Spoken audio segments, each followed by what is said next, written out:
Nxënësit e klasave të pesta në gjithë vendin, duke përfshirë edhe Shkodrën, janë nënshtruar provimit të shtetit, duke përmbyllur kështu ciklin fillor të studimit.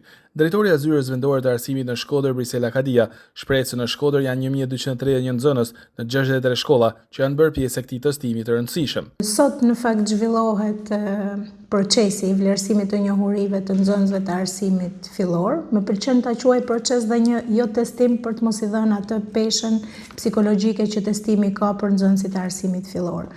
Është një testim që bëhet për të vlerësuar njohuritë që nxënësit kanë përfituar në 5 vitet e arsimit fillor, i nënshtrohen vetëm nxënësit që ndjekin klasat e pesta dhe janë të organizuar në 13 qendra provimi. Janë 63 shkolla të organizuara në këto 13 qendra dhe 1231 nxënës që do i nënshtrohen testimit ose procesit të vlerësimit të arritjeve të nxënësve në arsimin fillor. Për nxënësit me aftësi ndryshe ka një provim të veçantë, ndërsa qëllimi është për të parë edhe nivelin e të gjithë nxënësve të klasave të pesta në përgjithësi. Kemi 14 nxënës me aftësi të kufizuar, të cilët do kenë testin e tyre të veçantë, por sigurisht do kenë edhe një mësues që do i asistojë gjatë gjithë procesit të testimit.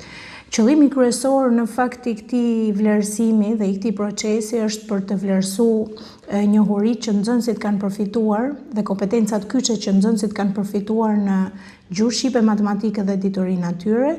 Ka një qëllim tjetër që për të parë edhe nivelin e aktualizimit të këtyre njohurive në situata reale, por nga ana tjetër qëllim kryesor është edhe për të evidentuar mangësitë dhe nevojat për ndërhyrje në procesin e të mësuarit. Nisur nga eksperienca viteve të kaluara, rezultatet e nxënësve të klasave të pesta në këtë provim kanë qenë në përputhshmëri me rezultatet e tyre gjatë viteve të shkollimit. Rezultatet që nxënësit në fakt kanë marrë në përfundim të këtij procesi kanë qenë në përputhshmëri edhe me nivelin e njohurive që ato kanë përfituar në 4 vitet e arsimit fillor.